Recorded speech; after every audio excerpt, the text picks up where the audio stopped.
Wait for it, and we're live. Hey, are you crazy sci-fi and fantasy fans? It's time for your daily dose of shenanigans over here at the Blasters and Blades podcast.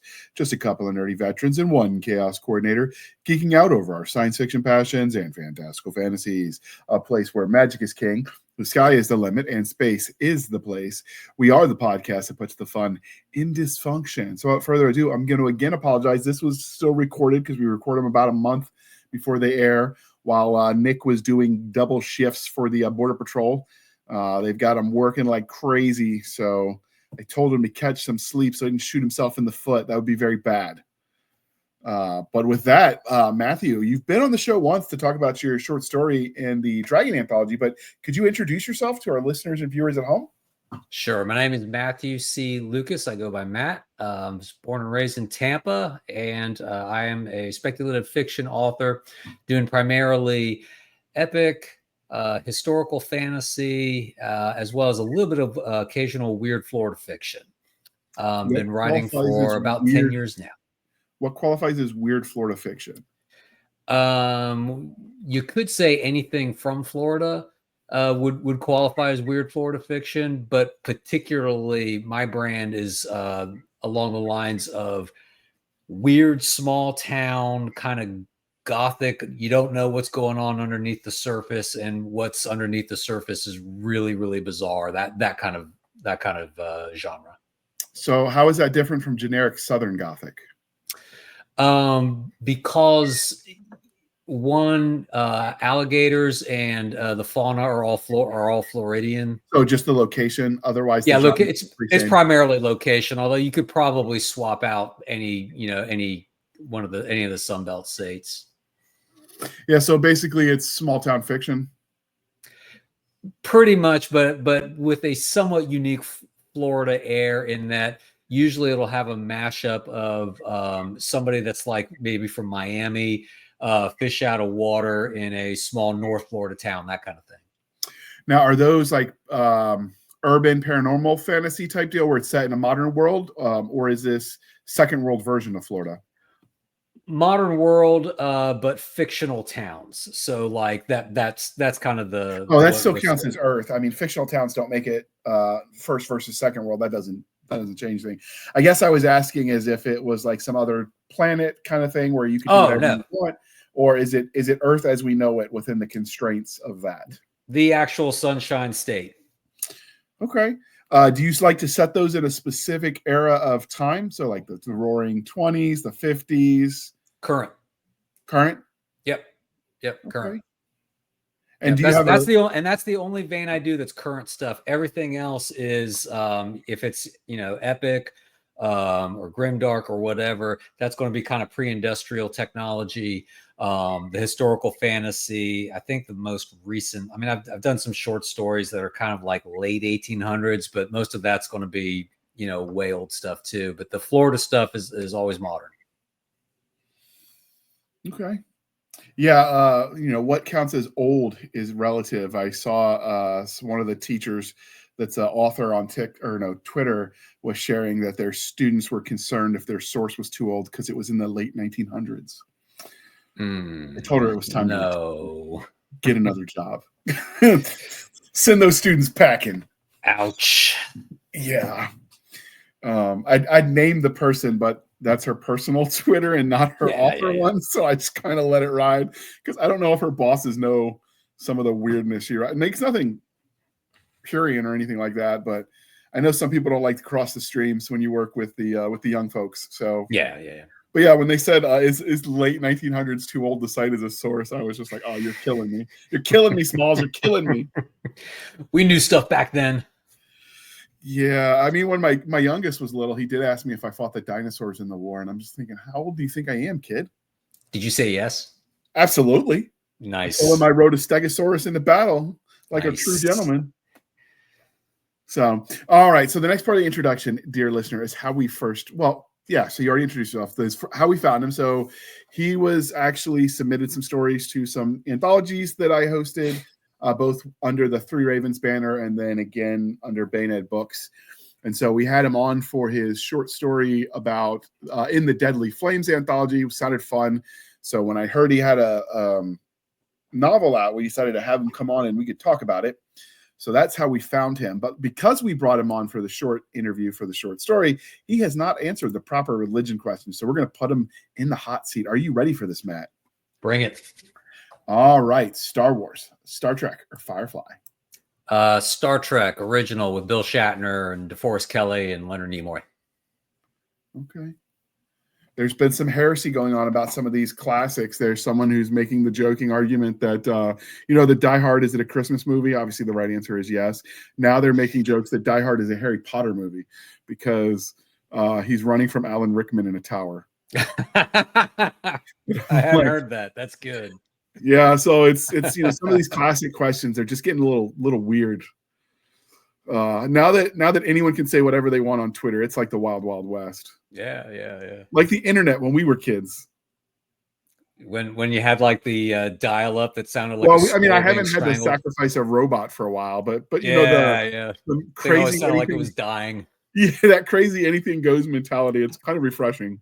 It was awesome.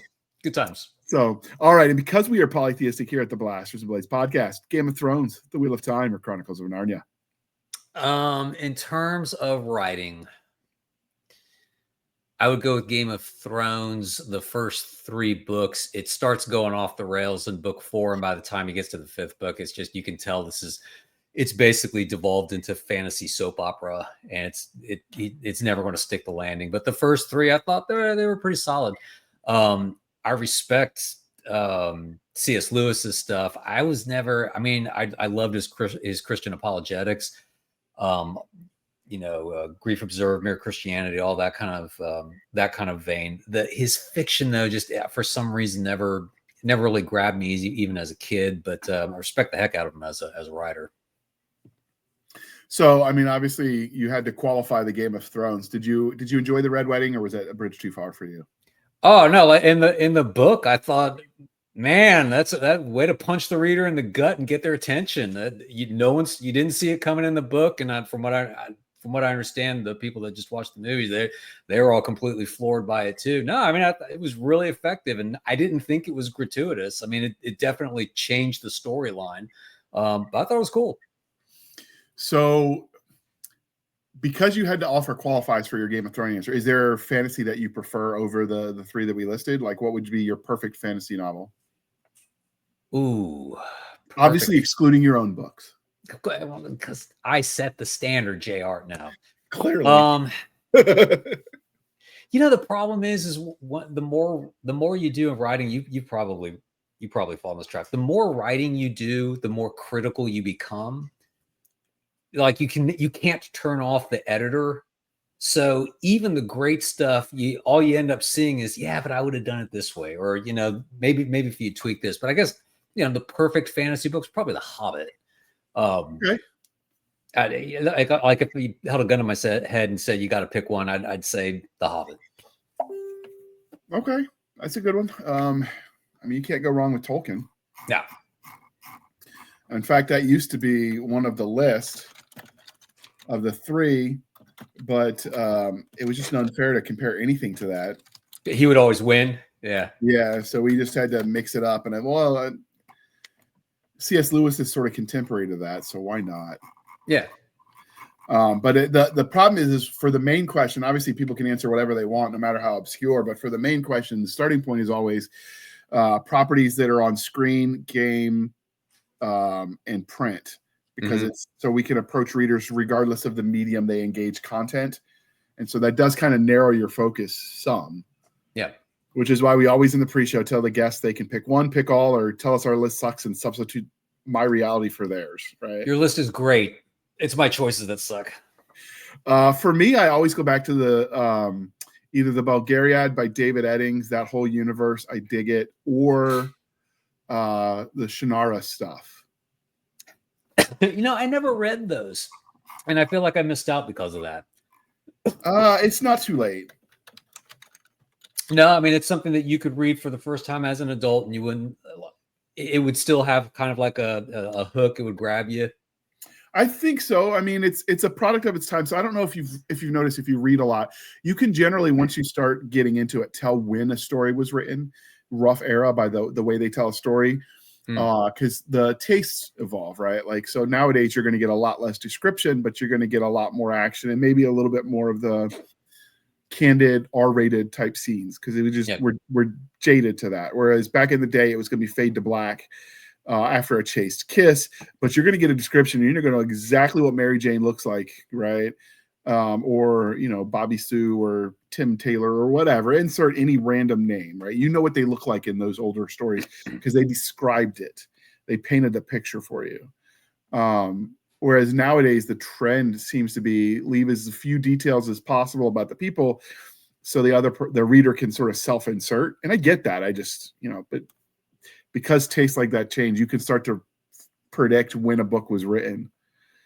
Well, the more modern ones, I've noticed the openings are always, first 2 pages, there's just something intense and crazy happening gut punch right out of the gate. There's the gut punch in the beginning. There's more of a trend for starting the story in media res, which just means in the middle of the action.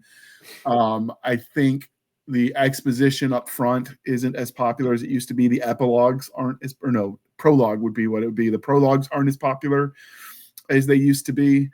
I also think you can tell a difference now distinctly between genre fiction and literary fiction when it comes to the genres, just because genre fiction doesn't tend to take itself as seriously anymore. Like, nobody is like, oh, I'm going to write the next great epic. They're just like, I want to tell a fun story and have cool people do cool things. Yeah. Whereas, in the day, there were people that literally, some of the classics, they started out with like, well, I want to write the next Beowulf or the next, Gilgamesh, right? So that, I think that approach to storytelling makes modern storytelling more relatable, I think. Or you could start out and say, I want to write an entire mythology for the United Kingdom and start off with a language that I'm just going to invent. You could do it that way too. I think that was a guy who loved languages. He just wanted to hang his hat on it by writing the world around it. I think the language is awesome. Features. I have actually been tracking down some of his biographies because the dude did some crazy epic stuff when he was at World War I. Like, he was at almost all of the salient battles at the Somme, which is when like more people that are in some of the major cities today die in like 15 minutes, just mowed down. And you start to think about that, and then you look at like the story, and it hits a little different, right? When you know a little bit more about Tolkien. So, anyway, that's a sidetrack. But yeah, I think the Shannara Chronicles do hold up.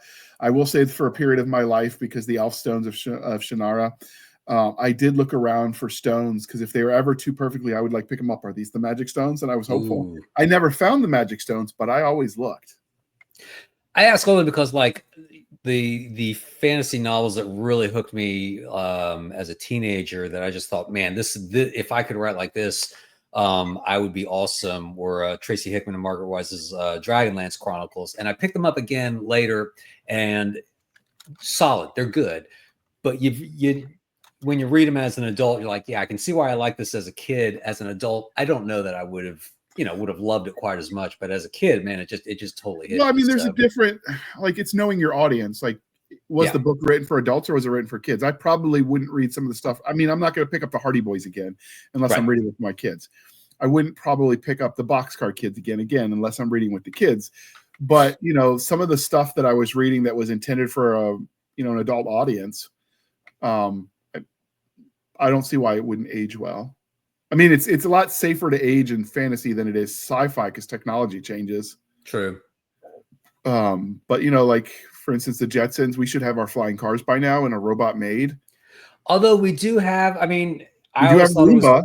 So we have the Roomba, and we have the video conference stuff like what we're doing right now. I mean, back then when it came out, we thought, man, that's incredible. We'll never have it set up where we'll be able to like video a talk at the same time, but we got that at least. I mean, you win some, you lose some. But yeah, it's I don't know. It's the science fiction is a little harder because you either have to go far enough in the future that you can make magical, ludicrous tech and just say, oh, it's science. Or you have to accept that at a certain point in time your tech will age. So I don't know. It's weird, but yeah, I think the Shannara Chronicles to circle back, I think they'll hold up. Okay. I think the Belgariad would hold up. I've re-listened to some of those. I bought the audiobooks as well. I think those are up there that would age. Okay, so before we move on and ask you the last two religion questions, so what are your favorite IPs that if the creators of these intellectual properties, these franchises said, hey, Matt, we want you to write a book in X universe, which ones would get you stop everything and write? Stop everything and write, drop what you're doing, get in it now.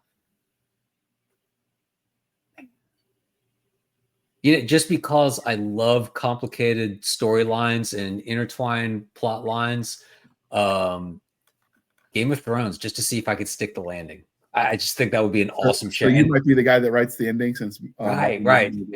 Like, hey Martin, if you're out there, just give me a call. But no, seriously though, I mean, what an incredible accomplishment that would be. Like, you're going to take 40 disparate storylines and somehow you're going to bring them all into a satisfying, cohesive finish and just nail the landing. I mean, that would be epic. I have 4 that I would stop anything to write for them if they asked. If they called me right now and they're like, hey, Handley, we want you to write this novel. I'm like, yes, sir. So it'd be the Fallout franchise because I just love it. Mm-hmm. I've been playing it since Fallout 2. Skyrim, which is in the Elder Scrolls universe. It's basically like the Romans versus the Vikings, but in fantasy with dragons and giants and stuff. Ooh, okay. You can judge a person's character by who they side with in that Skyrim. I have a ludicrous amount of hours into that game. Once I started writing, I had to let the dust grow on the Xbox because I was like, no, you'll sit down. I'm just going to play for 15 minutes. I got some free time. And someone's like, hey, you haven't moved in 3 days. What the hell's going on? But yeah, so Elder Scrolls, yeah, the Elder Scrolls, Skyrim, I definitely write in that franchise. Primeval, are you familiar with that one? I remember seeing commercials for it, but I'm not familiar with it now. They have Primeval and then Primeval New World, which was set in the UK, and then Primeval New World where they come to Canada. But long and short of it is most of what we consider the cryptids, so like the Yetis and all of that, Loch Ness Monster, they're not actually cryptids. They're dinosaurs and prehistoric animals that are coming in through time anomalies, and the reason they disappear is because they go back through. And this is basically like X-Files type unit. Its whole job is to get them to cross back across the barrier into the past. And I like dinosaurs and I like portal fiction, so why the heck not? I mean, yeah, that'd be fun. Sliders kind of vibe, but with dinosaurs. I don't know if you watched Sliders in the 90s. No, I was X-Files. I was way into, and that would be another one. If they ever revive that and bring that back, I would be all over that. And then the last one for me would be Stargate. I love that franchise. Okay. I think I watched like a couple episodes of that. I have been stalking some of the guy that played Jack O'Neill in MacGyver. I have been stalking him on Twitter, trying to get him to come on the show. Yeah, just to talk nerdy. We'll see if he sends a restraining order or agrees to come. I'm not sure which will happen first. So, all right. So one of the crying shames, we were speaking about dinosaurs earlier. One of the crying shames of adulthood is we stop asking each other the important questions. So we're bringing this back. But what is your favorite dinosaur? Styracosaurus, the one with the almost like a rhino. It's got the one big horn in the front. Say that one more time. I think it's Styracosaurus. I'm probably pronouncing it wrong. It's kind of like Triceratops, but instead of having the horns, the 2 horns with the little beak, it's just got one big long one like a rhino. I'll have to look that up and tag that in the tag that in the show notes, because that is not one. I can picture it, but I can't remember the name. Okay. I used to love dinosaurs as a kid. I mean, I was like, I just remember having all the books on them and thinking they were Ankylosaurus. He was really cool too. The one with the big club on the tail. Yeah, I like that one too. But for me, it's the Triceratops and the Stegosaurus. Yeah, so you like the tanks? Yes. I mean, what's not to like? Although I will say, I was influenced by like Land Before Time and Land of the Lost as far as like what dinosaurs. The Marshall, Will, and Holly. That the Croft one. I watched that one in the reboot. I dug all of it. Oh, they did a reboot? I didn't know that. Yeah. Reboot wasn't as good, but it wasn't horrible. So you win some, you lose some. Oh, the claymation dinosaurs were amazing. And I loved how they would always manage to get that Tyrannosaurus Rex off their back by just sticking a big old stick in its mouth. Yeah, that probably wouldn't work in real life because I bet it had a heck of a bite strength. Right. But it It was cool. I mean, I like campy though, so I mean, you can't go wrong with some of the camp. There was a lot of camp in that show. Yeah, but I mean, like, I don't know. It was fun. It's a simpler time. You know what I mean? Like, and so what we would tolerate in fiction back then and be like, that is totally cool, and then what we'll tolerate now is just vastly changed. Yeah, you could never just airdrop in slee stacks midway through your season, just like, we're just going to cool this up with like alien lizard men. Yeah, and I don't know. Like, I'm also the guy that'll watch like the late night B horror movie where it's like Nazi werewolves and all those that whole genre that came out of the 80s. I'm like, I'll watch all of it. It's a golden age, JR. Yeah, it's a simpler time, like I said. Back in the late 1900s. Mm-hmm. Okay, and the last but most importantly, we are civilized human beings here at the Blasters and Blades podcast. We are no longer knuckle dragging troglodytes. So, coffee or tea, and how do you take it? Coffee, black. Like your soul. Dun, dun, dun. That's right. Stronger the better. Yeah, I make my coffee double strength, so that way when I weaken it with cream, it's still super strong and super creamy. So it's like a heart attack in a cup, and I'm here for it. Nice. So I want my coffee that I could use either drink it or use it as oil in my car. This is the way. So obviously, like, you like to read, right? You don't become an author if you don't like reading. So when did you discover your love of the written word? Probably in earnest. I would say like probably around high school, but it wasn't really a love. It was more, both my parents were very, very big into writing. My mom taught English at the college level for a brief period of time. And my dad was a pastor. So he wrote, he wrote sermons, every week. So writing was just kind of a thing sort of baked into the Lucas house just growing up. But really, like probably about late middle school, high school, I started realizing that my talents were much more in the written word and much less with numbers and science. And I got grades that just proved that out as time went on. And over time, I've discovered more different genres to read and found more and more things that I liked, and just been there ever since. So what was the first book that really turned it around for you? You said, wow, this isn't so bad after all.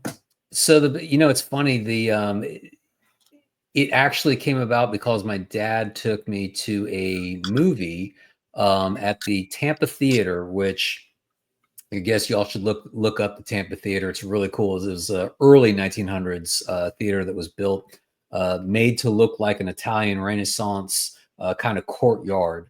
And it's gorgeous. It's beautiful. And nobody builds theaters like this. And I saw a movie there, and the movie was so, like, for whatever reason, it just really touched me that I actually grabbed the book that my mom happened to have.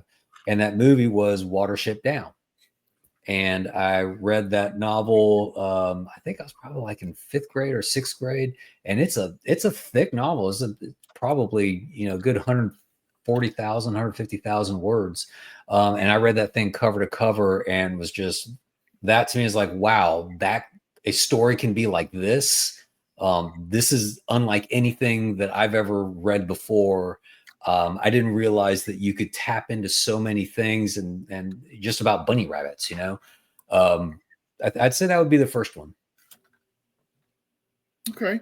Was it something your parents just happened to have, or did they buy it because you were interested? No. Like I said, my folks were really, they were big into the written word. My mother especially, but both my parents. When I guess I must have said like how much I liked the movie, and my mom pointed out, "Hey, I've got the book here." We had a living room that had bookshelves that just went. It was an old ranch house, so it was, literally wide, big, long rooms, and there was just the main living room was just filled with books, just shelves all over the place, and then cabinets that had more books in them. So there was always stuff to read. And lo and behold, she had Watership Down, and I devoured that thing probably in like 2 weeks. So did you ever do the, sneaky but not really, where you hid under the covers with the flashlight? No, I never had to do that because it was one of those things that like, yeah, you want to spend 12 hours reading today? Yeah, knock yourself out, kid. We don't care. Well, no, for that was like when you didn't want to put the book down because you were getting close. You're getting a good part, but they wanted you to go to bed because, it's like midnight. So you hid under the covers with the flashlight to try to. I don't know if I ever did that. Yeah, I don't know ever got nights where you're hiding under the covers with the flashlight that's making it hotter. Trying to pretend like you're actually asleep. And, of course, as an adult, I look back like they knew what we were doing. They just made us work for it. And then like kids these days will never know that pain because now you got the e-readers and stuff that's like backlit. Like you don't need a flashlight to read at night. Or they're reading it on their phone, I mean, which I don't know how they're all not nearsighted like me with those tiny screens, but that's how more and more people are reading. I actually bought like it's not an iPad, but it's like a Android version of it because it was cheap, just so I could use it as a bigger e-reader than the Kindle or Nook or whatever. Because I got old eyes. I've got a Kindle and I've got a bunch of books on it, and I guess I'm just old fashioned. I'm getting old, but I still prefer paper. I just do. I mean, I've read plenty of books on Kindle, but if you ask me, I get to pick, I'll pick paper every time. For me, it's more with the print book. I can zoom the heck out of it if I'm having a bad head injury day, like the TBI's acting up, being able to magnify, or not really magnify. I guess you're just increasing the font size, but that really does make a difference. That makes sense. So for me, the e-reader was what allowed me to read again after I got hurt in Iraq. So like I truly dig it. Like or the other thing I'll do is now that I'm writing my own stuff, it's like, well, I could read this book or I could write my own book because they take the same brain power. And so I really switched. Mostly now I do audiobook, but man, that's an expensive hobby. Yeah. I sent a picture of one of the I just bought the last 10 books of the last Hunter series Terry Mixon and Jay and Chaney wrote, and I'm like, I hope you're happy. You just cost me $112. Oof. Yeah, because I had to buy 10 credits to get the rest of the series, and I didn't get a performance out of it too. You do, but I'm like, with this money, you should let your wife get a combo meal and upsize it. Because I don't know how much of that he actually gets because the author takes after the publisher and after Amazon, but I was definitely hurt. I'm like, okay, now if there's ever a really long series, I might buy a book here and there, but I'm not going to start reading it till I have the whole thing in my. But JR, I mean, you're getting what, like 50 hours of entertainment from that? I mean, so the first one was like 10 hours, and then they got progressively slower till the later ones are like 7.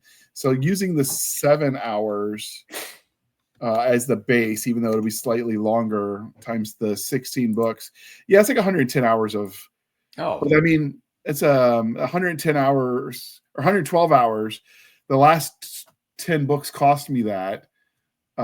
So that's another 150. So it's almost $1.50 an hour is what you're paying essentially. Yeah. But it just hurts all at once. Yeah. You know what I mean? Like, oh, I really got to figure out how to use that stinking app at the library and see what they have. Supposedly you can check out ebook or you can check out not ebooks, you can check out audiobooks now from the libraries. Really? It's like somebody told me it was like Libby or something. There's an app that they use where you can do that. I'll have to check that out. I am not the most tech savvy, so I'm going to have to take my e-reader there and be like, hook me up there, Word Master. Yeah. And go from there.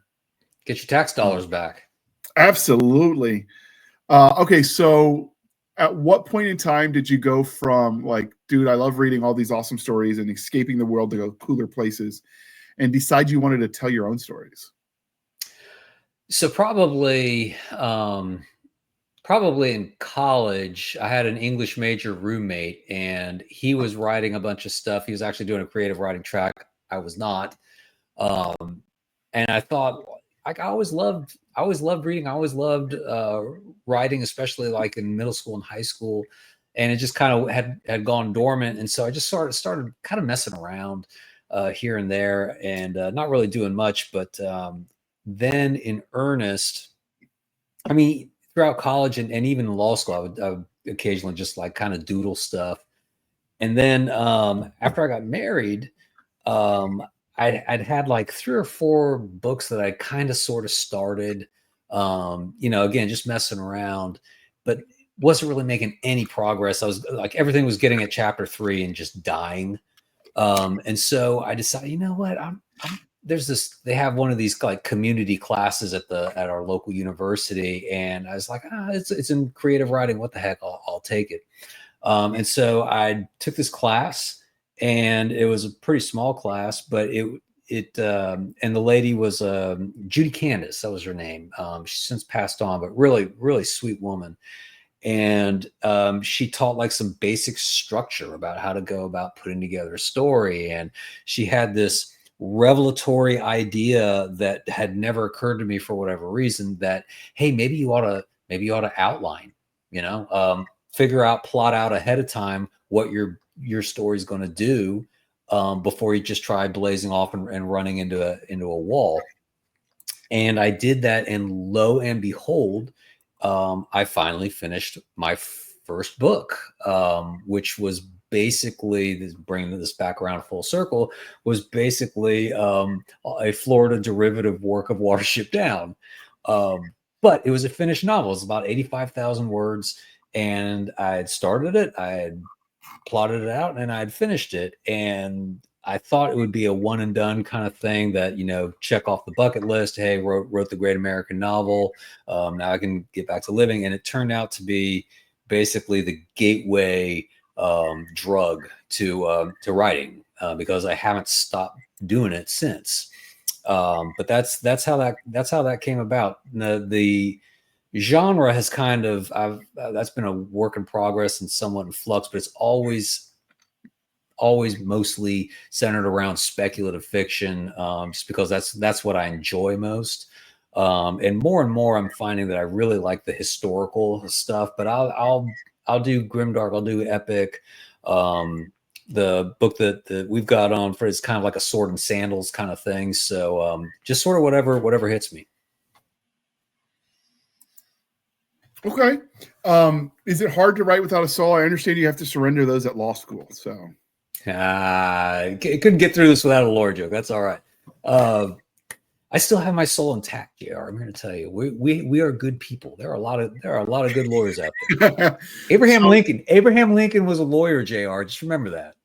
And he suspended habeas corpus. But anyway, I'm a history nerd, so I get real wonky about that kind of stuff.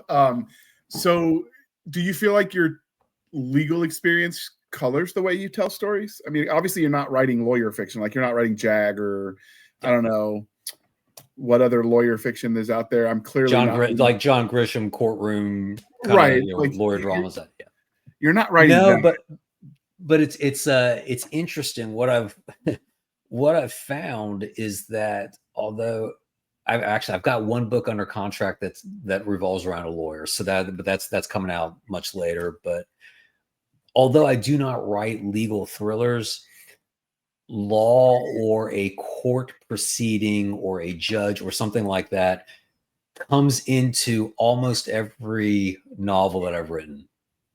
It just kind of and it's organic, and I don't know if that's like you can't get away from it. Once you've been boiled in that oil for so long, it just kind of oozes out of you. But I was thinking about that, and it's like, oh man, yeah, like every single novel's got a scene in there somewhere that involves some kind of a legal proceeding, even in fantasy worlds. So is that more of a self-insert kind of thing, or is it just because you find the law fascinating? Oh yeah, no, I mean, I'm really the latter. I mean, it's not something I'm purposely saying about doing. I'm a law nerd. I'm one of those people that really, I'm happy with what I do. I love my day job. I actually liked law school. That stuff, it has always fascinated me. It continues to fascinate me. I've in addition to my fiction writing, I've also done a fair amount of legal writing. So yeah, I mean, it's if you love something, it's going to bubble up in your fiction work. And so I guess I shouldn't be surprised that little legal scenes kind of percolate their way into my books. But yeah, I guess you can't get away from it. If you're a doctor, you're probably going to be writing about, stuff dealing with health and illness or human body and how all that works. If you're in the military, I'm sure that that comes through just organically in most of what you write, I would think. Yeah. So, okay. So before we start talking about the books that brought us here, and we're going to do the commercial in a second, I do have to ask you for a legal opinion. Now, I realize you're not my lawyer and this isn't legal advice, but have you read the iconic Martian novel or seen the movie? I have not. Dang. Then the question, I'm curious if he's right about he was the first space pirate because there was equipment that was pre-staged on Mars that he ended up liberating to get out to part of the big rescue at the end. And he goes, "This makes me the first space pirate." And it got me thinking, like, well, does it legally? I don't know. Was it abandoned? If it's abandoned, it's your property. Yeah. It wasn't abandoned because at one point in time they're going to come for it, but then like the people that were rescuing him had pre-positioned it. So I'm like, well, doesn't he have permission to use it? I don't know. Because like the laws of salvage and then how that's going to relate to space is going to be an interesting thing. Oh yeah. No, there's going to be a time and a place for space lawyers, and it's going to be awesome. So two things. One, we've actually got some space law already because we signed contracts about what we can do on foreign alien planet or non-Earth planets, right? I don't want to say alien because that has connotations there, but like all of those were signed before it was possible to do those things. So the minute someone has the tech, we're like, no, I could totally colonize that and build a base there. Like those treaties are going to be absolved. They won't last faster than they can be, the signatures can be crossed out once we can actually do the things we agreed not to do. Right. Like of course I won't spin was it straw into wool until you can do it. And then of course that promise changed. Right. But there's actually people that are doing space law. We interviewed an author and I can't remember her name for the life of me, but that was her day job. She did space law for like contracts or companies that did stuff for space. I don't know. I don't remember the exact details of the company she worked with, but yeah, that was her specialty, was the law of space. Like what laws pertain, where jurisdiction would end and begin. I mean, it's all guesswork, I imagine, at this point, but it'd be a fun one to do. Well, as a rule of thumb, the law is usually a pretty long lag behind technology. So the technology is going to get way ahead of it, and the law is going to slowly drag up and catch up to it. That's how it usually works. Now, do you like reading law stories? So like I think Craig Martell did one about a JAG officer in space. It's a space sci-fi, but it was just about a JAG officer that's going doing cool things. It's got to be good. I mean, for me, it's, and again, that's just a function of the fact that, this is kind of my day job. This is what I'm doing. Right. Anyways. It's really got to hit really good. I'll be honest. I wasn't a huge fan of the John Grisham stuff. I've read like 3 or 4 of his novels. They're okay. I used to love watching, and this is about as fictional of law stories as it gets, but the Perry Mason show. I used to want to, like him and Matlock, like that was my dream when I wanted to be a lawyer as a kid because I could argue with them. Yeah. Raymond Burr was like the ultimate lawyer, right? I mean, just this. Or Johnny Cochran after the OJ trials. If the glove don't fit, you must acquit. Like I was disappointed to find out he was no longer practicing law by the time I was done with high school. The other one was, did you grow up watching like the JAG series, the military lawyer show that was on in the 90s? I remember when it was on, but no, I never watched it. Okay. I actually met some of the actors from that because they did the USO tour when I was in Iraq, but it was definitely an interesting experience. Of course, in that one, the lawyers were basically superheroes, so they could fly planes and trains and jets and do all the cool things, because why would a lawyer not be able to do those things? Well, and who would watch a show of somebody, banging out on a keyboard for 45 minutes and looking through boxes of pages and pages of documents? I mean, it's not riveting stuff, What about A Few Good Men? Did you get behind that one? I mean, was it a cool movie? Yes. the speeches and the grandstanding. Yeah, I mean, it made a good movie. It was a good movie. Is that not? I mean, do people not do that? I imagine there are people that bloviate in every profession. So when I see people doing that on the screen, I'm like, okay, probably, maybe, I don't know. Yeah, there were some problems with it, but okay.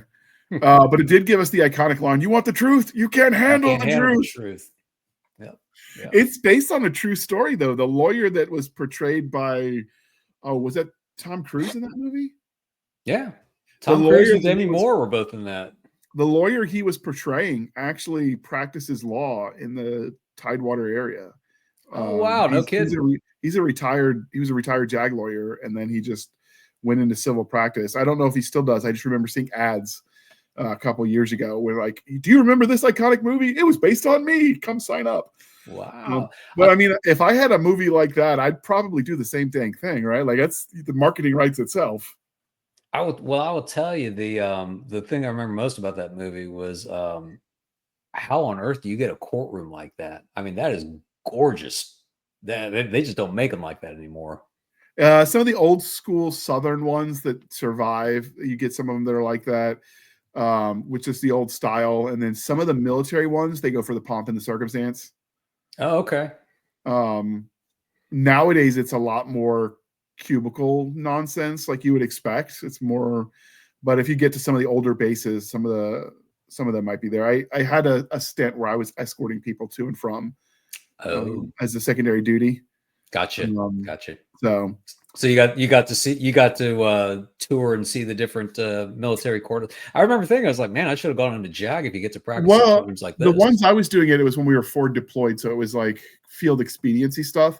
But because it was a secondary task for me while we were waiting for our vehicles to be fixed, because I was doing convoy escort, the guy that I was working with was an actual MP, and he was telling me, like, showing me pictures of some of the courtrooms he'd been in, both here in the US and then in Germany. And some of those buildings were like, they're the kind of things you frame on a wall, the scenery of just these old buildings. Yeah. They don't make those old buildings like that anymore with the intricate woodwork. And I mean, that was just art in and of itself.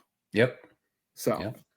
All right, we're going to pause for a moment, dear listener, and we're going to shamelessly shill for the woman today. And then we're going to come back and we're going to talk about his books. When a young officer no longer wants to be an instrument of destruction. Sacrifices are a necessary part of leadership. Get used to having blood on your hands. And whose job is to help a warlord annihilate humankind. I will unleash this bioweapon on the galaxy. But first, I need to control her. He plays a dangerous game to escape to the warlord's greatest rival. Hundreds of people loved her. They gave their lives for her. And she will never know. Discover a galaxy with epic space battles, tangled loyalties, and the pursuit of freedom, sacrifice, and redemption. The Handler's Gambit by Ingrid Moon. Available wherever books are sold. And check for the audiobook coming soon. All righty, thank you for sticking with us through that commercial interlude. So the audiobook is already out at this point. I really should update that commercial, but it's a hassle. It still works. That's a great looking commercial. Yeah, she had that one professionally done. Most of the time, like people that are watching the YouTube, the BitChute, or the Rumble, they're actually not watching the screen. They're mostly listening in the background, like according to all the metrics. So you're better off with just a static image of the book cover and then, do your ad. Because then if they look, at least they know what to remember to look for the cover, right? Because even if their mind doesn't remember the words for the title, they can remember the picture, just the different memory engagement. At least that's the theory the marketers told me. So, but if you're going to have someone make you like an awesome video to go with it, like, dude, I'm there for it. Yeah, you got to use it. Yeah. Yeah. Podium put together one for the Starfighter one that they did. I'm drawing a blank on what it is. It was Backyard Starship. There we go. And that one was like a movie. I'm like, wait, where can I go watch this on my screen? I'll read the books too if you give me this movie. Because the graphics were just amazing. So, and that's the cool thing is now that people are more accepting of like cartoon style art, the animation, I guess, not really cartoon, because that sounds childish. You could do a lot more with stories because you're not limited by budgets in that respect. Like you're not limited by, how hard is it to make the dragon look real on the screen with the real human actors or whatever. So I would like to see more of these sci-fi fantasy novels made into animation. Yeah, that'd be cool. So maybe someone could even bring claymation back, like it wasn't big in the 50s.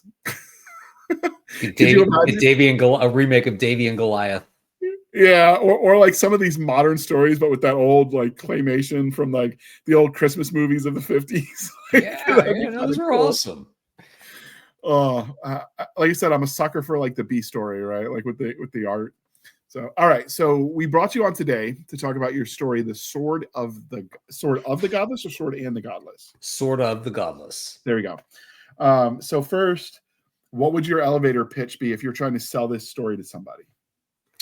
So if I've only got like 60 seconds to talk to them, what I would say is, this is a fantasy story that's gritty, reminiscent of Roman gladiator kind of stuff, but but also with an upmarket feel to it, so that it delves into some deeper issues. I like to say that this is kind of like imagine Gladiator the movie, but a little bit more thoughtful, a little bit more going on with the individual plot rather than the big spectacle. Okay. Is it available in audiobook as well, or just print right now? Just print and e-reader right now. Okay. Is audiobook in the future? We'll see. If there's enough demand, absolutely. I would love to see this one. This one would be great for an audiobook. It's told in a first person point of view, from the point of view of main character's name is Simeon Severals, who's a really interesting character. And I think the right voice for him would be, this could be a really good audiobook. Okay. What would you say, if we're going to use the movie rating, because I think everyone can relate to that easier, what would you rate this as far as like a PG, G, R? Like, how would you rate the content for people that are listening? R. Yeah, the second half of the book in particular, I said this is kind of like a gladiator epic. There's some pretty intense violence, especially in the second half of the book. First half is basically a setup to where this main character ends up in a gladiator school, and there's kind of a training period, and then he goes out and in this fictional world and becomes a great gladiator. But the matches and the training are pretty intense, and this would for violence, this would definitely get an R rating. Is he volunteering to be this gladiator, or is he a slave like what we'd expect from Rome? Neither. So this is a fictional world called the Four Duchies, and he lives in a pretty hard scrabble big city called Beige Bluff. And Simeon's story starts off with what he is. I wanted to reverse a common trope where you have sort of the big, strong, athletic parent that has kind of the brainy kid. That gets used a lot, and that the kid kind of has to find his or her place. In this one, flipped it around. So Simeon is being raised by his single mother. His mother is a very intelligent but cold tutor, and he is a pretty brawny boy. He's smart, but he's really brawny. He's prone to kind of be into boyish stuff, maybe get into scraps. He doesn't have the best of friends, and so that dynamic is conflict early on in the book. Unfortunately for Simeon, his choice of friends isn't always great, and he's a little bit naive. So he ends up, it's kind of the classic, decent kid, but hanging around the wrong crowd, and he ends up getting in trouble. So he ends up getting not sold into slavery, but more along the lines of what used to be thought of as an apprenticeship, which was kind of like slavery, but nicer, I guess, in that you could eventually, earn your own money. He was sold to a seminary to pay off a debt that he was responsible for. And in that seminary, he sort of discovers a faith that he never knew about. And he also gets into more trouble there when he ends up. So he's sort of a low class, poor boy that's there just as a clerk. He's not actually going to become a priest. He's just there to copy stuff. But he has a romantic affair with one of the seminarians, and that ends up getting him into trouble. Really bad trouble, and that's how he ends up basically getting sentenced in a court proceeding to become a gladiator. He has to serve a term of years, but what we find out in gladiator school is that almost no gladiator ever makes it. I think it's 20 years. None of them ever survive that long. So his story is he going to be able to survive? Is he is he going to be able to see his way?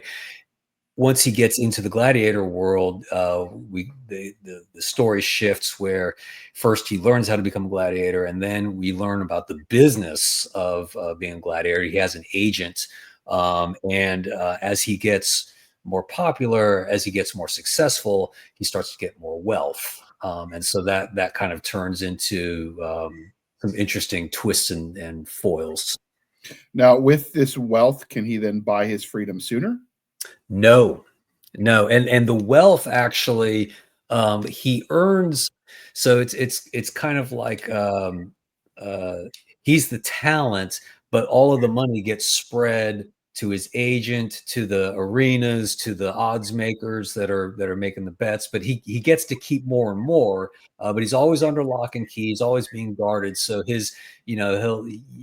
might be a really successful gladiator in this world and live in like something that's almost like a mansion, but all the windows are going to have bars on them and you're going to have guards outside.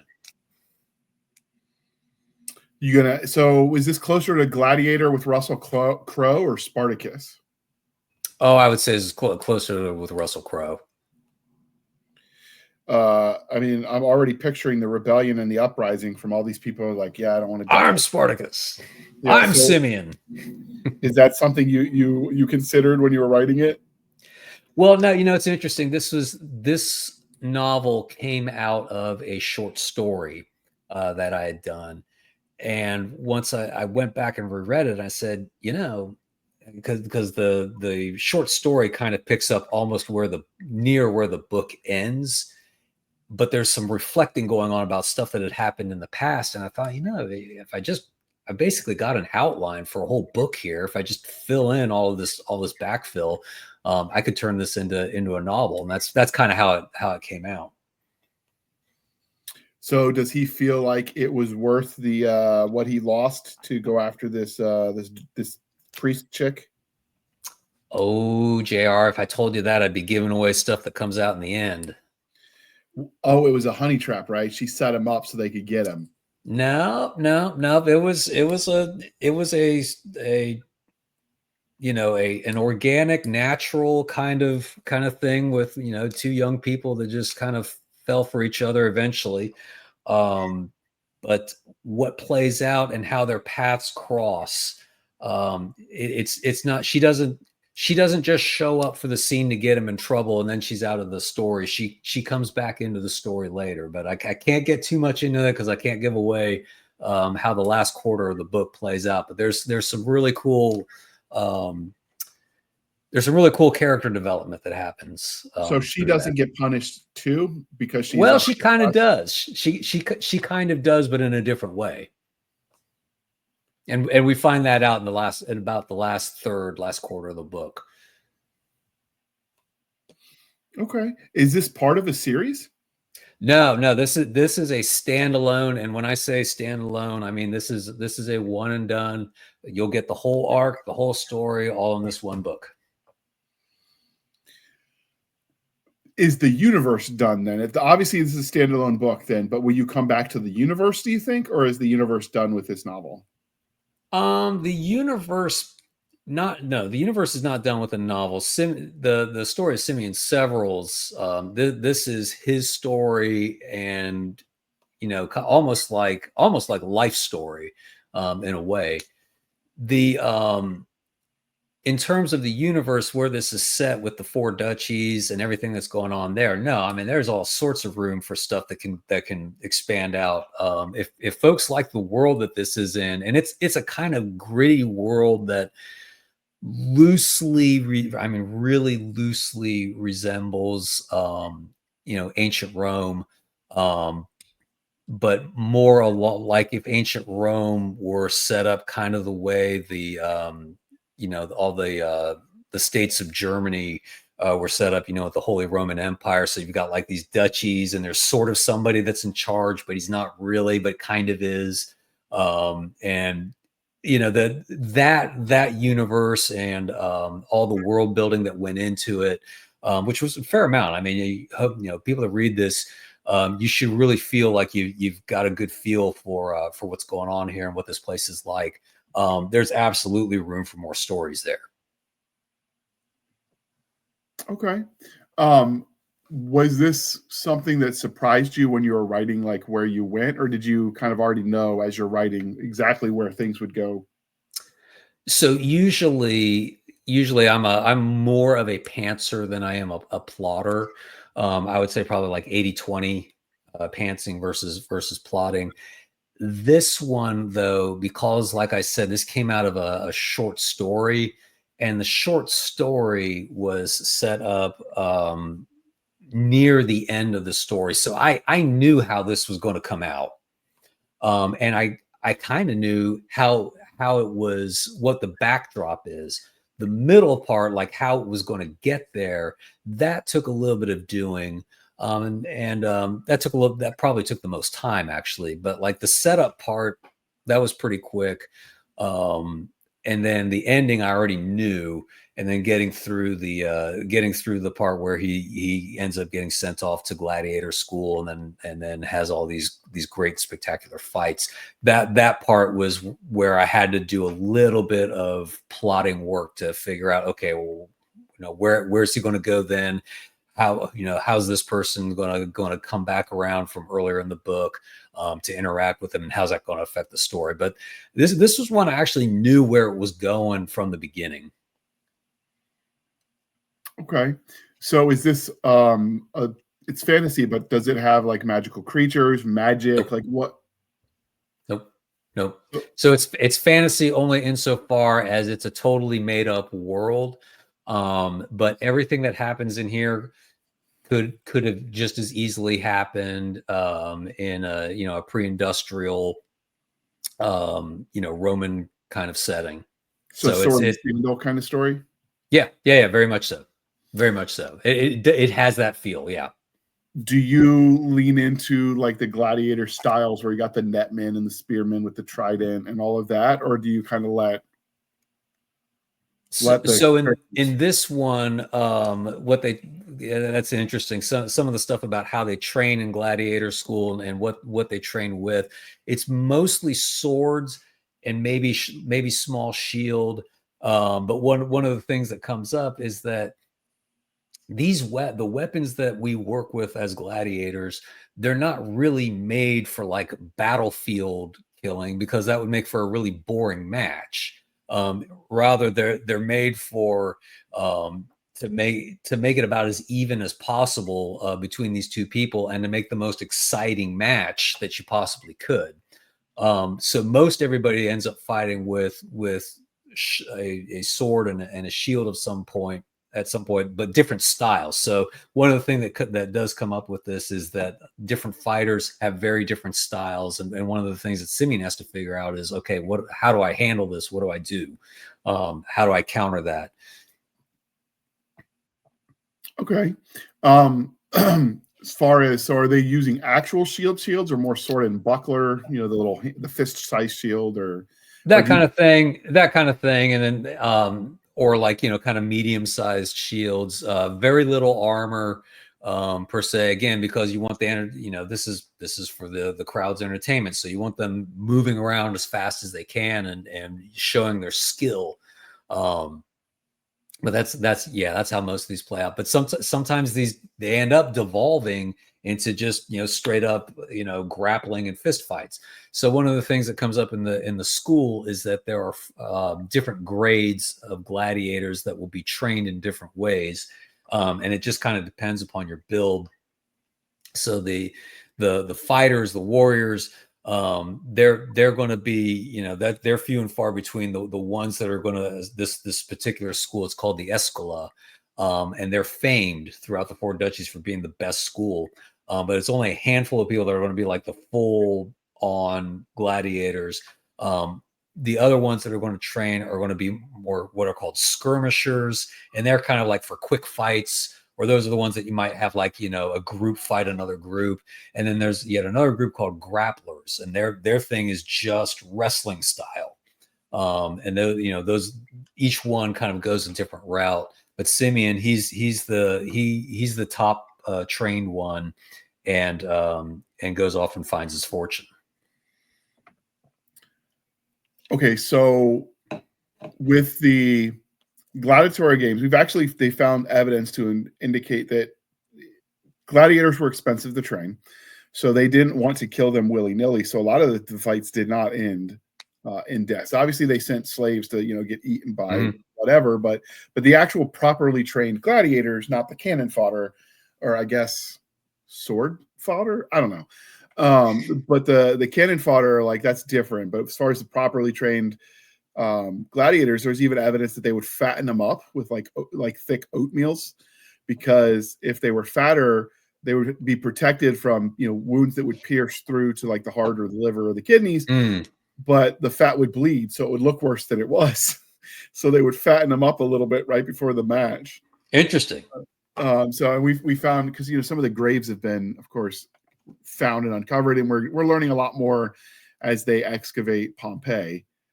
So how much of the real history of the gladiators did you lean into, and how much of it was rule of cool? Like, are all of these fights to the death? No, not all of them. Okay, so I'll answer that in two ways. Rule of cool is always in effect whenever I try to write. Even when I do the historical fantasy stuff, I still try to, if this is cool and it maybe is, outside the historical record or bends the historical record, that's what acknowledgments are for at the end of the book, to say, hey, I know this is off, but work with me on this. Same with this book. So definitely rule of cool. Not all the fights are to the death.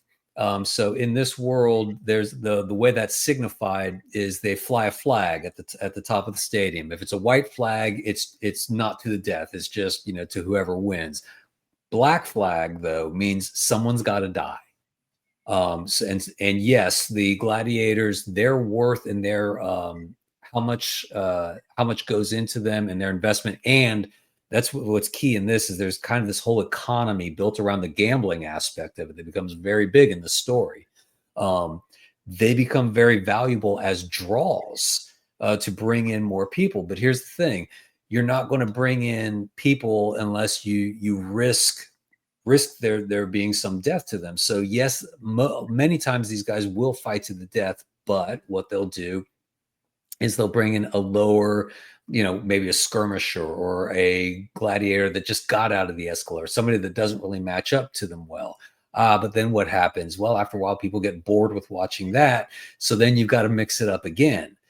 So the whole economy of the entertainment around this really gruesome, grisly spectacle plays into this and ends up shaping the story and is a key part of the plot, especially the second half of the book. It's a really gritty world, and there's a lot of graft that's going on around this spectacle and around these fights. So how much, I don't know what you majored in, but how much research were you doing in preparation for this, and how much of this was just pop culture knowledge? The amount of research I did was pretty minimal. I mean, I got on Google. I looked. Answer. Yeah. I mean, I looked up some stuff about. I mean, I read some articles about gladiators to learn about the different kinds and what they did and how it played out. You know, I saw the Gladiator movie, which I thought it was a fun movie and it was cool. Now in terms of how the different things played out in the gambling markets and how that kind of affects what happens in these. Yeah, I mean, you know, I studied economics in undergrad, so I guess maybe that, you know, how incentives distort, how incentives can train things and distort things. I mean, maybe that played into it, but no, mostly it was just I really wanted to get into not only the, you know, bashing, clanging action scenes, which there are plenty of, but also the gritty, shadowy underbelly of the industry. That's what's going on here. Is that you know, this is a guy's life, and he's waging it all along on the line every time he sets foot in these gladiator ring. But there's a business here. This is an industry, and he's caught up in that. And his agent's caught up in that, and all the people that he fights against are caught up in that. And how does that affect this? You get all of that in the story. Was that by design or just a byproduct of the interesting story you wanted to tell? Yeah, no, that really came up. It came up because it was sort of an inevitable thing based upon where I was ending this. That needed to get. All of that needed to get kind of cooked in, and you get some foreshadowing of it from the beginning. In fact, the opening of the book is young Simeon and his best friend. They've snuck into a gladiator match and they're watching it. So you're getting and he's wondering, I wonder what it was, you know, what's it like to be down there? So you're getting it from the beginning, where he's going to end up. But this one had a lot more plotting to it than most of what I write, and I think that comes through to its benefit because it's everything ties up very neatly at the end. It isn't just kind of this drifting, you know, sequence of action scenes, you know, and poof, there's the end. I mean, it all coheres together. There's an arc. There's almost a circle that goes on with this. Another thing that this tackles, which goes into the title, is the issue of faith and religion, which also gets part of the world building in here. And so one of the things that I really try to do, not only in this book, but in all my books, is I always try to treat religion reverently and the topic of faith tenderly. So in this story, Simeon, interestingly, his mother is very much atheist and has raised him to be that way. And that's a sore spot for him because, you know, in this world, most people have some kind of religion. They keep some gods, but he's kind of an outsider because of that. But then he gets sold to this seminary, and he, for the first time, this whole world of faith and the gods kind of unfolds before him, and he starts thinking maybe there's more to this. And so the rest of the book, as he's kind of struggling with becoming a gladiator, he's also struggling with this really conflicted faith that he sort of gets but struggles with all throughout the story, because he was taught to basically mock the gods, but ironically by his mother, and ironically it's his mother that ends up sending him off to where he learns about the gods. In this story, are the gods real in this universe? They don't they don't actually appear or anything like that, but are they real insofar as they actually, you know, people's faith and their lives are changed based upon their faith and upon what they, yes. Yeah, very much so. And that's something that comes through as well, is that this role of faith, and what it means and how you square that with what you've been taught and you know, what the stories and the myths are. He's struggling with that. And what's kind of fun is that at the very beginning, his punishment, and this is what sets him off and eventually sets him off, his punishment for getting into trouble in this arena as a kid is he has to copy out a religious book that his mother has him do so that they can make money off of it. Basically, they're getting paid to do it. And he's trying to copy this out, and lo and behold, it's a book that throughout this, just the Book of Amadan, and everybody kind of makes fun of it because they're like, this is an incredibly thick, dense, weird book that nobody actually reads, and it's a running joke that he's like, he loves it. It's just, it beguiles him even as a kid, and that also falls into his faith story, his faith journey, if you will. Now, was that by design? Did you set out trying to write a tale about religion? No, but it's interesting, kind of like the law thing. I think because of my upbringing, my dad was an ordained minister, and also because I'm a Christian and attend church regularly. It's an important part of my life. It's one of those things that just sort of naturally seeps up. And so I tackle faith and religion, not as the main theme of a book, but often as a thing that's going on. And I really do strive to always treat it reverently and to treat it seriously, even when maybe there's something that's coming out of it that might seem kind of like maybe a little bit ridiculous or far-fetched, or even maybe a little gritty, a little bit of graft going on. But always there's a counterpoint to it that, yeah, that can be part of it, but also there's a lot of great things to it too.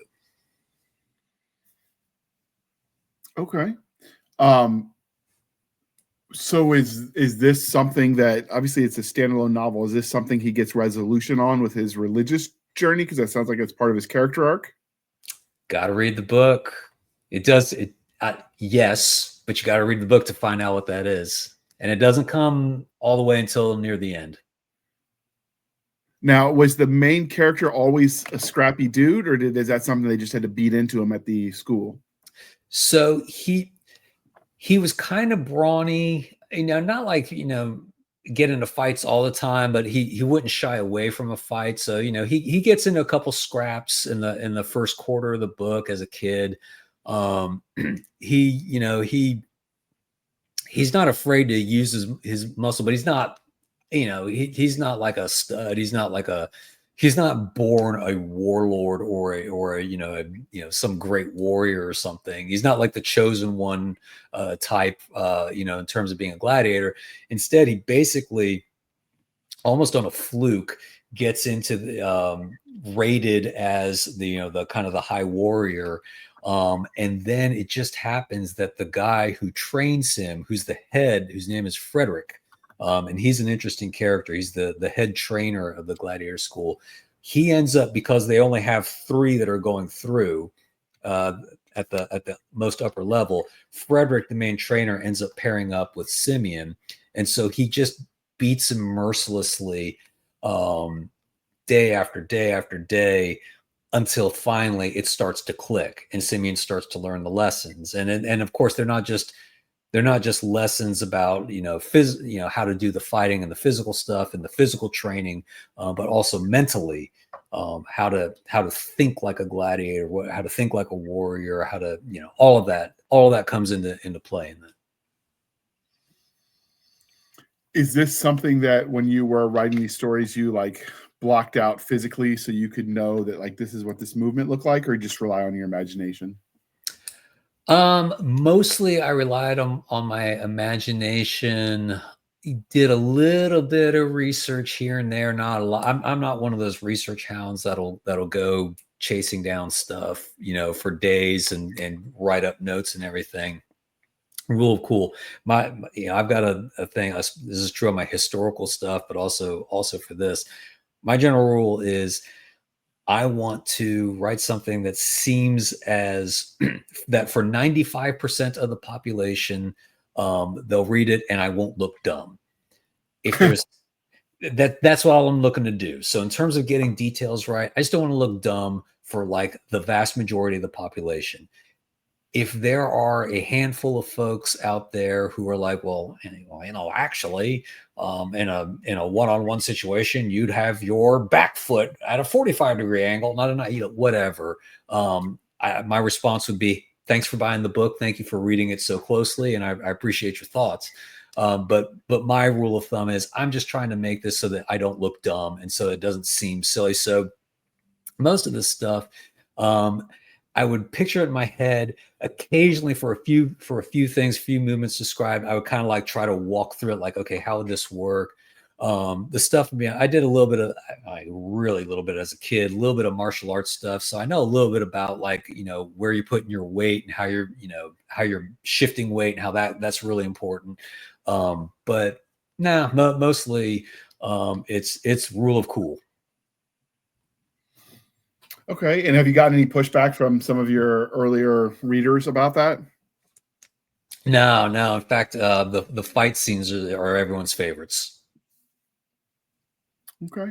So is there anything about this book, the sort of the Godless, that we didn't ask that you think the readers should, or potential readers should know? No, the only thing I'll say is that this has a little bit of an upmarket feel to it. So, what do you mean by upmarket? Upmarket in that it's not just an action-packed kind of slugfest. It's tackling some bigger themes. It's there's a little bit of kind of trying to tackle some high-minded stuff, but it's also got a lot of action to it. So what I would say is, if you're just looking for like an action kind of gladiator sword and guts novel, you'll like the second half, but you may not like the whole story. If, like I said at the very beginning, if you like the idea of sort of, the Russell Crowe gladiator, but maybe a little bit more introspective and developing kind of the character and not just the great deeds that he does, then this is right up your alley. You'll love this. Okay. So given that, you were the creator of this universe, you were essentially the god of the Godless sword universe. Mm-hmm. If you met your main character in a back alley and he knew who you were, that you were the creator of his entire life torment, how do you see that confrontation playing out? Bad for me, because he's going to be really angry at all I put him through, and he's going to be really well trained. Ooh, yeah, I forgot. You went a little above and beyond with the training. Yeah, no, I'm dead. Okay. So dodge and weave, huh? Try to get away. Run like crazy. Run, Forrest, run. Now, do any of the gladiator fights, they give them ranged weapons, or is it all close quarters stuff? All close quarters. Yeah, all close quarters on the gladiator fights. Would you live in this world if you could? So the place that he comes from is pretty hard scrabble. It's pretty gritty. So the place that he comes from, no, but there are other nicer places, like the seminary that he goes to is pretty cool. I mean, it's kind of like, it's almost like a university setting, and lots of cool stuff that goes on there. So there are parts of this world. Yeah, I'd visit. Just with enough plot armor, huh? Plot armor and meat shields will get you through a lot. All right. And if this is the part of the interview, dear listener, dear viewer at home, where I remind you to please be kind and speak your mind on the reviewing platforms. Your reviews help the right readers find the right book. So do your part, people. And with that, Matthew C. Lucas, author extraordinaire, how might they find you on the wild, wild interwebs? So I am really good, actually, about keeping up on my website, and I keep a writing blog on that covers a lot of stuff. It has writing advice and announcements about what I'm doing, and random quotes and little, funny tidbits here and there, and nuts and bolts about writing and the publishing industry. And I'm pretty good about keeping up on that. So that's at MatthewCLucas.com. I also have a Facebook page that I do a little bit in, but mostly I do it on the blog on the website. All right. And we will link all of that in the show notes. And you can find us, dear listener, on our link tree, linktr.ee linktree / Blasters and Blades podcast. Again, linktree / Blasters and Blades podcast, where we link to all the things, the BitChutes, the Rumbles, the YouTubes, the TikToks, the Twitters. We have our Spotify, our Discord, our Blasters and Blades Facebook group and Facebook page. We have our email, blastersandbladespodcast@gmail.com. Again, blastersandbladespodcast@gmail.com. For professional purposes only, people. Save the shenanigans from Madam Stabby Stab over there on the Instagram, Twitter, and the email. You can support the show by going to buymeacoffee.com/author J.R. Handley. Again, buymeacoffee.com/author J.R. Handley. Be sure to put in the comment section, this is for the podcast, and I promise I will keep my co-host duly caffeinated today. We'll drink that brand coffee till they float away on a river of Java. And if you don't want coffee, you could always, go to the link, code podcast Grunt, you get 10% off, and you could gift it to a friend. But they also have tea and hot chocolate and good snacks. So that always helps a little bit to keep the lights on. If you don't want to just do a donation, you can buy great coffee and gift to your friends, gift to yourself, do your part. And with that, I would like to thank you for spending some of your precious time with us. For my crazy co-host, I am J.R. Handley, and this was the Blasters and Blades podcast. We'll be back next week at the same time, where we'll indulge our love of nerd culture, cheesy jokes, and all things that go boom. And with that, we are out. Thank you for coming on, Matt. It was a lot of fun. Hey, thanks so much for having me, JR. It was great. All right, with that, we're going to hit the end button. Wait for it.